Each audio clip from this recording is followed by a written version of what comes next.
Quelle peut être la contribution de la femme dans la préservation, conservation et protection de notre environnement, mais aussi dans la lutte contre les changements climatiques? Les changements climatiques sont donc l'un des plus grands défis du XXIe siècle et leurs effets varient selon les âges, selon les revenus, mais aussi selon les classes sociales et les groupes de revenus, d'après les groupes intergouvernementaux sur l'évolution du climat, le GIEC. Ces effets des changements climatiques, il est donc clair que les populations qui sont déjà les plus vulnérables et les plus marginalisées sont en tout cas les femmes. Dans cette émission, nous avons fait appel à une femme qui va devoir nous parler de la contribution de celle-ci dans la protection de l'environnement, mais aussi dans la lutte contre les changements climatiques. Elle s'appelle Eldy Mbele. Bonsoir. Bonsoir, M. Ribin. Bienvenue dans cette émission. Merci. Si nous devons savoir qui est Eldy Mbele, que dirons-nous?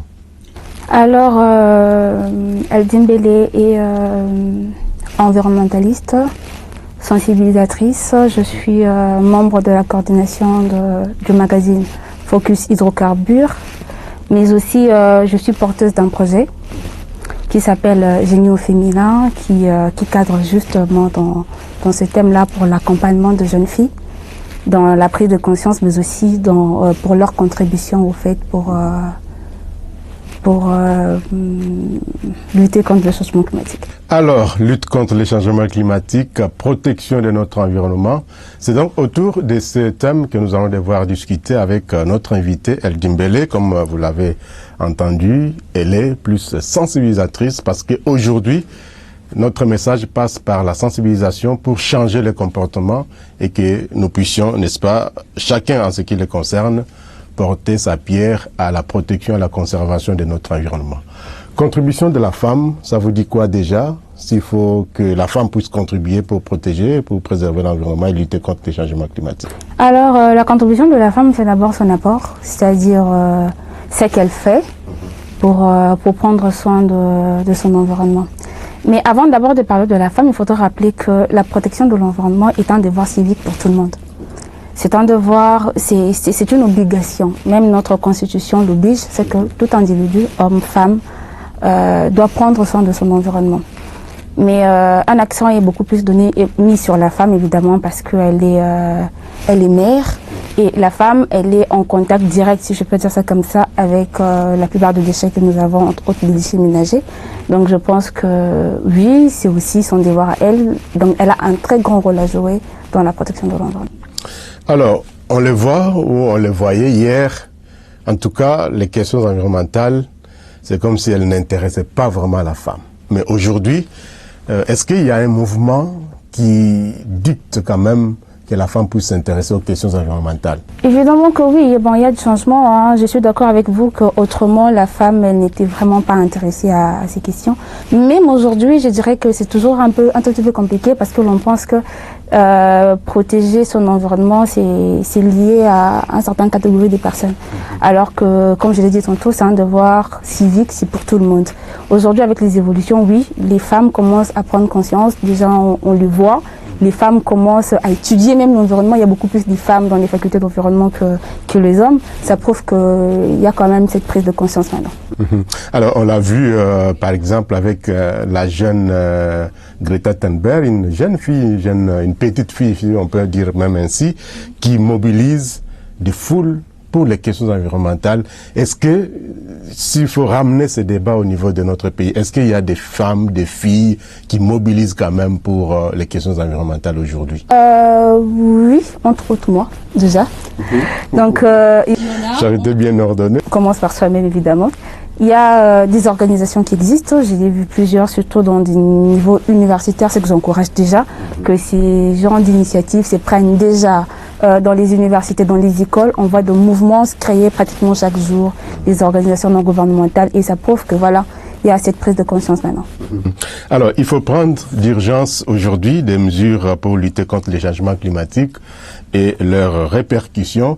Selon les informations de l'ONU, la femme est plus concernée ou encore est plus vulnérable aux effets des changements climatiques. Comment pouvez-vous expliquer ça? Exactement parce que c'est elle qui fait le champ. c'est elle qui pousse de l'eau. C'est elle qui fait, je l'ai dit tantôt, le ménage, exactement. Donc, ces effets-là ont des conséquences directes sur elle. Alors, la femme, c'est elle, comme vous l'avez dit, elle fait les champs, elle est aux manœuvres en tout cas pour les ménages. Mais quel comportement la femme peut-elle adopter parce qu'elle doit protéger son environnement, parce qu'elle doit lutter contre les changements climatiques? 2 actes plutôt sains. Donc, c'est-à-dire, elle doit, premièrement, d'abord, la femme doit être éduquée sur la gestion de ses déchets. J'ai fait ma cuisine, il y a des résidus qui restent, qu'est-ce que j'en fais? Donc, la femme doit être éduquée par rapport à cela. Il est vrai que toute femme ne va pas tout faire, il faudra le dire. La protection de l'environnement aujourd'hui, c'est par étapes, je peux dire ça par niveau. À la limite, c'est que nous pouvons toutes faire, c'est-à-dire les femmes, c'est gérer les déchets au niveau de ménage. Mais après, il y a des femmes qui sont instruites pour ça. Il y a d'autres qui ont étudié, par exemple, pour la transformation de déchets ou au recyclage. C'est une catégorie de personnes. Donc, tu ne vas pas demander à une maman maraîchère, par exemple, de transformer ou bien de recycler les déchets. À la limite, ce qu'elle pourra faire, c'est de récupérer ces déchets et de placer quelque part, et une autre personne viendra récupérer. Donc c'est une chaîne qui doit s'ouvrir comme ça la sous-section. Et en parlant des maraîchères, par exemple, on voit les dames là qui prennent, par exemple, les feuilles mortes, elles enfouissent sous la terre qu'elles utilisent pour leurs activités champêtres. C'est une façon pour elles aussi de valoriser peut-être ces déchets ménagers. Oui, aussi, mais il y a des critères, hein. Il y a quand même des normes à respecter. On ne fait pas tout n'importe comment. Comme je l'ai dit tantôt, c'est question de l'éducation. Avec une très bonne éducation, je pense que oui, ça pourrait.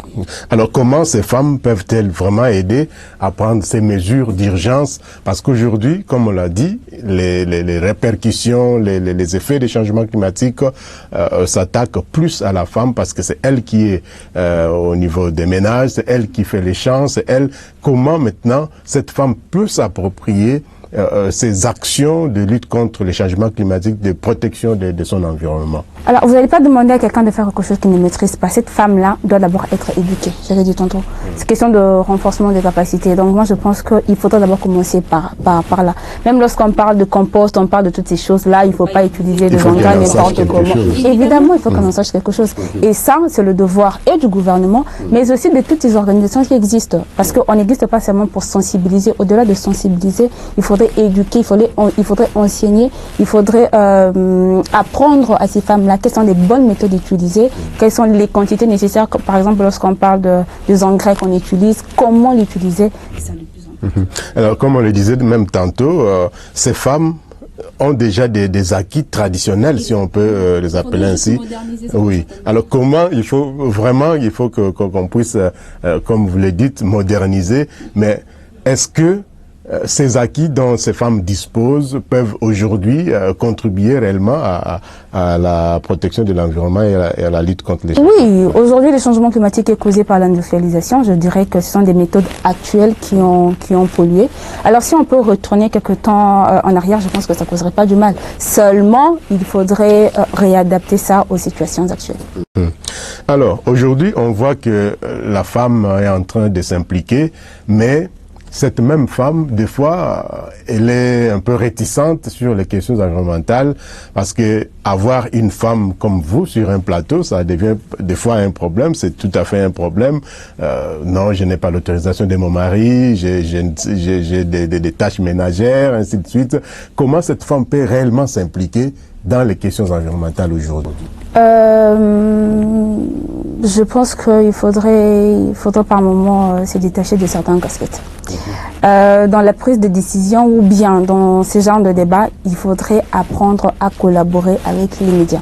La sensibilisation ne se fait pas seulement à la maison, mais je pense que le média aussi est un moyen que nous utilisons d'ailleurs fréquemment pour essayer d'atteindre le plus de personnes possible. Donc la femme doit s'imprégner de ce leadership, si je peux me permettre de dire ça comme ça. Elle doit apprendre à se déployer de certaines choses pour prendre le devant. D'ailleurs, c'est ça le plus grand problème aussi. La femme ne veut pas prendre le devant. je ne sais pas le problème de la femme, si elle s'est réduite, si elle s'est minimise, mais je pense que la femme peut beaucoup apporter si seulement elle décidait vraiment d'elle-même, de se mettre au devant de la scène. Et l'ONU le dit que la femme, c'est un acteur important du changement dans les questions, par exemple, de lutte contre les changements climatiques. Mais des fois, c'est la réticence de cette même femme qui fait que les choses n'avancent pas réellement. Comme quand on dirait que le problème de la femme, c'est la femme elle-même. Donc c'est la femme elle-même. Donc elle doit juste prendre conscience et voilà. Alors, Eldi Mbele, sensibilisatrice dans les questions environnementales. Alors, nous savons que vous êtes au niveau de Focus Hydrocarbures. C'est un magazine qui s'intéresse également aux questions environnementales, même si c'est des questions d'énergie, mais l'énergie, c'est un pan important aussi de l'environnement. Qu'est-ce que vous faites au niveau de ce magazine pour amener le message de la protection de l'environnement, de lutte contre les changements climatiques? J'avais dit tantôt, on parle de la sensibilisation. Donc, nous utilisons les médias pour sensibiliser. Focus Hydrocarbures est une émission, comme vous l'avez dit tantôt, qui met son accent sur les questions énergétiques. Mais on ne veut pas produire de l'énergie pour qu'après, on n'ait pas de milieu de vie demain. On ne veut pas produire de l'énergie pour qu'après, on ne sache pas comment l'utiliser. Pour que l'on utilise, on doit être dans une situation, c'est-à-dire dans un environnement. Vulgairement, on définit l'environnement comme étant le milieu de vie. Donc, on veut produire l'énergie, mais aussi l'utiliser. Ce qui veut dire qu'on veut produire rationnellement. C'est d'ailleurs ça qui m'a séduit pour le magazine Focus Hydrocarbures. Parce qu'on ne parle pas seulement de l'énergie en termes des économistes. On veut produire, c'est vrai, mais en respectant les normes. Alors nous utilisons ces magazines-là pour sensibiliser non seulement la population, mais aussi les autorités sur des mesures qu'il faudrait prendre, sur des technologies qu'il faudrait utiliser. Parce qu'aujourd'hui, nous parlons de la transition énergétique qui est aussi un moyen ou une réponse à ce changement climatique. Donc c'est dans ce sens-là, nous nous basons beaucoup plus sur la sensibilisation. Alors, aujourd'hui, les questions environnementales se sont inscrites au cœur des débats politiques, économiques, culturels et même religieux, parce que nous voyons que même les religieux s'intéressent aux questions environnementales. Mais les débats continuent aujourd'hui parce que c'est comme si au niveau le plus haut de la société, au niveau le plus haut des gouvernements, c'est comme si on ne prend pas la mesure de la chose parce que les intérêts sont toujours placés en avant-plan. Mais est-ce que la femme aujourd'hui a la capacité de changer les choses? Parce que ceux qui dirigent, le plus souvent ce sont des hommes, et la femme, elle est un peu en retrait. Mais est-ce que la femme peut aujourd'hui mener des actions qui peuvent changer les choses? C'est d'ailleurs dans ce sens-là que j'encouragerais les femmes vraiment à migrer vers la politique. Je ne parlerai pas de moi. Mais j'encourage vraiment les femmes à migrer vers la politique parce que, comme vous l'avez dit, les décisions sont prises par des hommes. Alors que c'est nous qui subissons directement les effets du changement climatique. Alors je pense qu'il faudrait qu'il y ait un mouvement de femmes dans de hautes places, c'est-à-dire dans des places de prises de décision, pour que les femmes arrivent à prendre des décisions par rapport à nous. On ne peut pas subir les décisions d'autres personnes parce que eux, évidemment, ils voient plutôt leur poche et autres, mais nous, on subit. Donc, dans ce sens-là, j'encouragerais vraiment des femmes qui ont des ambitions politiques à aller beaucoup plus loin pour atteindre ces niveaux-là et un tout petit peu penser à nous. Alors, les objectifs de développement durable, les 17 ODD de l'ONU, parlent également de la femme. C'est comme l'objectif 13, si je ne m'abuse, qui parle de ces mesures d'urgence que les gens doivent prendre de façon générale, mais que la femme particulièrement peut prendre pour mener à bien les combats contre les changements climatiques.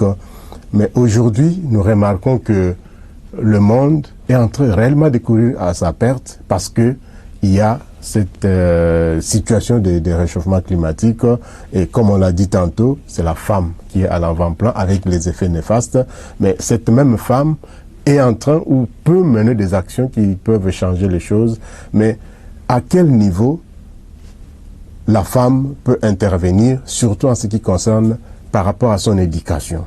À quel niveau la femme peut-elle intervenir pour que les choses puissent changer tant au niveau le plus bas de l'éducation qu'au niveau le plus élevé? Alors ça commence de la base, ça commence déjà de la famille, donc au niveau même de la famille. La femme, elle est éducatrice, on dit qu'éduquer une femme, c'est éduquer toute une nation. La femme, elle est mère, elle gère les enfants à la maison. Donc, la contribution même de la femme dans la protection de l'environnement commence dès la maison. Je l'ai dit tantôt que chacun a sa pierre de contribution, donc vous n'allez pas demander à une maman, par exemple, qui n'a pas étudié les questions environnementales, à mener des actions beaucoup plus grandes. Mais à son niveau, qu'est-ce qu'elle peut faire? Elle peut éduquer son enfant. Facilement, on peut dire à un enfant, écoute, tu as mangé un bonbon, quand tu finis, tu mets à la poubelle. Le problème de déchets aujourd'hui à Kinshasa, c'est un problème beaucoup plus de mentalité, comme on dit. C'est un problème de changement de mentalité. On l'a vu circuler dans des réseaux sociaux, une photo où il y avait une poubelle, mais la poubelle était pratiquement vide, il y avait des déchets juste à côté. Donc ça prouve que le problème de Congolais, c'est un problème de mentalité. Alors si cette mère-là, dès la maison, peut apprendre déjà à son fils ou à sa petite fille, que lorsque tu utilises, il faut mettre à la poubelle, je pense que dans 10, 15, 20 ans, on aura une génération très bien éduquée sur les questions écologiques. Donc des éco-gestes comme ça, déjà comme ça, la femme peut... Voilà, elle peut déjà porter ça. Aujourd'hui, la RDC est appelée pays solution parce qu'elle dispose d'immenses ressources naturelles. Elle a la forêt ou les forêts, elle a l'eau, elle a les minerais stratégiques aujourd'hui qui vont permettre au pays d'aller vers la transition énergétique. Mais est-ce que dans la gestion de ces ressources, quelle lecture la femme a de cette gestion pour que le pays soit réellement ce pays solution? Alors, cette connotation des pays solutions, on risquerait de perdre ça si on ne prend pas conscience. C'est-à-dire, on est pays solution aujourd'hui parce que, vous l'avez dit, nous possédons. Si demain on ne possède plus, on ne sera plus pays solution. Donc, il faut emmener ce qu'on appelle la rationalité dans la manière de gérer. Donc, il faudrait bien gérer nos ressources, utiliser intelligemment. Et voilà, comme ça, on sera réellement durable, comme ça, on sera vraiment une pays solution.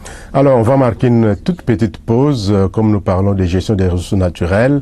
Il y a donc la vice-première ministre, ministre de l'Environnement et de développement durable, F. Bazaïba, qui a pris un arrêté pour suspendre de façon temporaire l'exploitation des 12 concessions, des 12 contrats de concession forestière à travers un arrêté. Et nous allons revenir juste après la lecture de cet arrêté.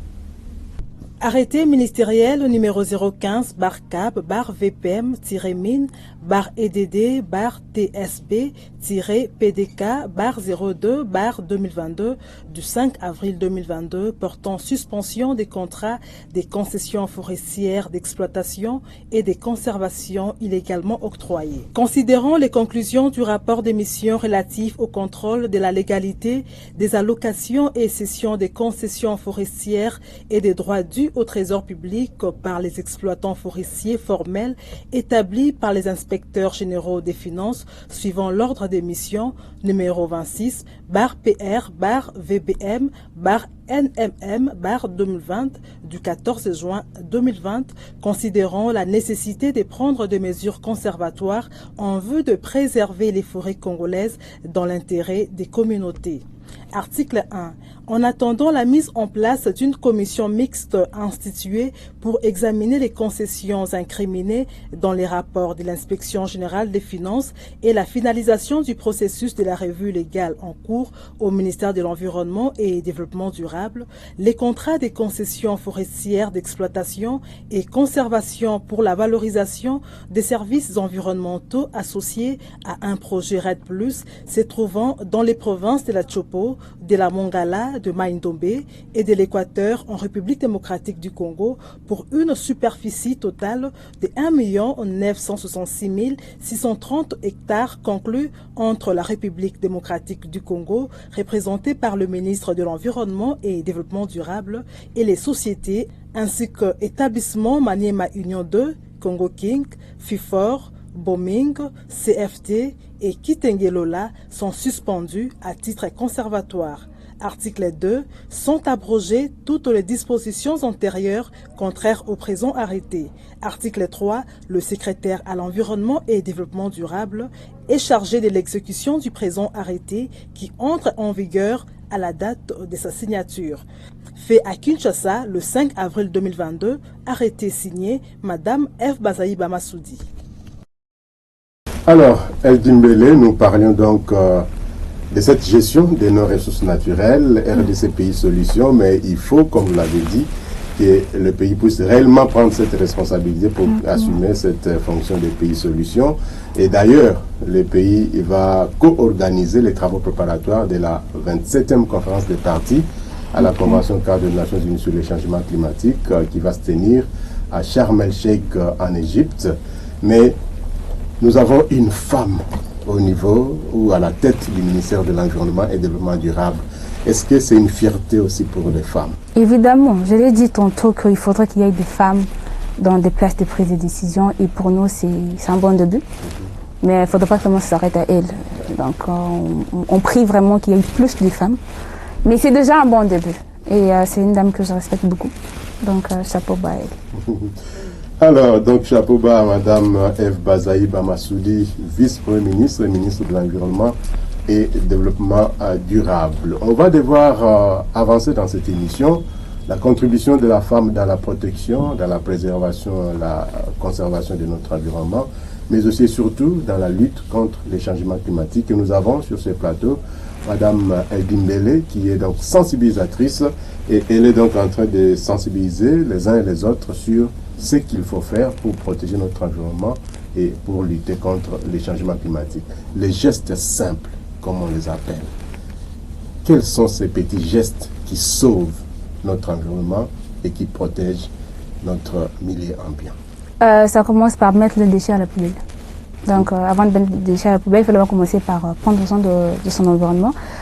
Ça commence à la maison, moi je dirais ça comme ça.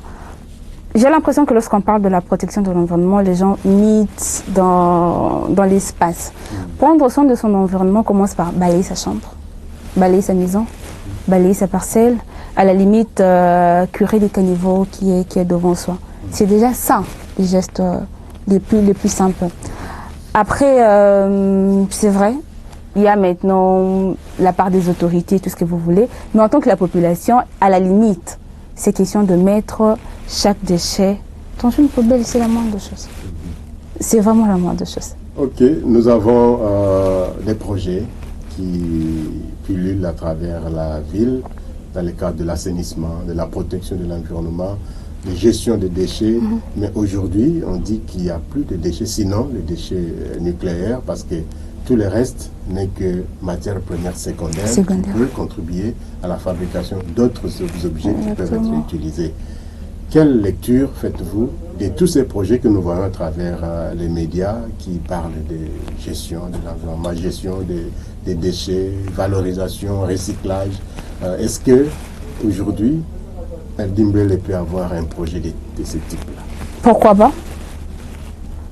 Peut-être que nous allons revenir pour en parler. Des projets comme ça existe.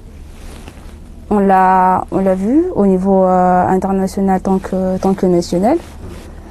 Et ce sont des questions juste, ce sont de projets qu'il faudrait encourager. C'est ça, prendre soin de son environnement.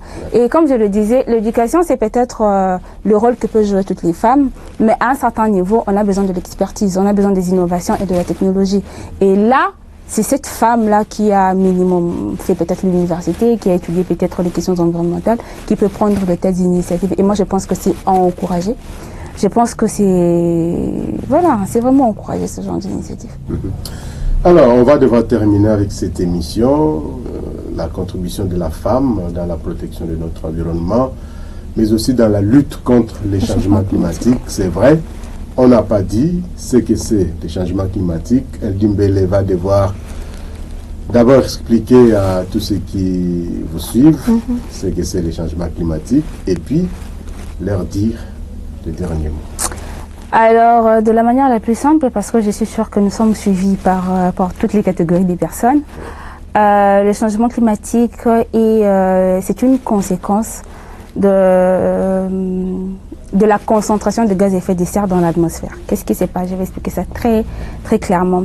Lorsque nous utilisons, par exemple, les énergies fossiles, tout ce qui va avec, il y a des émissions de gaz. Des gaz qui, au préalable, existent déjà dans l'environnement pour permettre la survie dans l'atmosphère. Mais seulement lorsque ces gaz augmente en concentration, ça devient tout un problème parce que ça réchauffe de plus. Voilà, ça réchauffe, il y a des perturbations de température, il y a, comme on le voit tantôt là, de fortes températures et autres. Donc, les changements climatiques, ce n'est pas un mythe en RDC parce qu'on a l'impression que le changement climatique, c'est un problème européen. Non, c'est un problème qui est aussi RDCien, si je peux dire ça comme ça, parce que les conséquences, nous les vivons aussi aujourd'hui. Il y a, je ne sais pas si vous avez remarqué que ces temps-ci fait très chaud, exactement. Il y a des perturbations des saisons que nous vivons, donc ce sont là les conséquences d'une certaine manière du changement climatique. Alors, que dire à tous ceux qui vous suivent pour parler contribution de la femme à la protection de l'environnement et au changement et à la lutte contre les changements climatiques?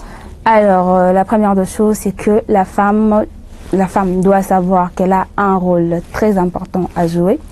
Et son rôle, ça va déjà de l'éducation, mais jusqu'à la technologie. Je pense que la femme ne devrait pas se sous-estimer en tant qu'être. La femme devrait prendre en compte les capacités qu'elle a pour mener les bonnes actions pour la protection de l'environnement. La protection de l'environnement est un devoir pour tout un chacun de nous. L'environnement, c'est un don que Dieu nous a donné et nous devons en prendre soin pour nous, mais aussi pour les générations qui viennent.